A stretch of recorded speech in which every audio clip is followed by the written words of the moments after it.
you use a lot of chemicals to kill off the weeds and so on, and of course when you're spraying other chemicals that falls down to the ground, you get a dead soil basically, and that's bad for the quality of the wine, of course.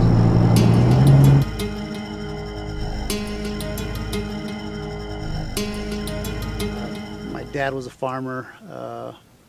That's most of my life has been farming, whether it's been hops, apples, cherries, asparagus,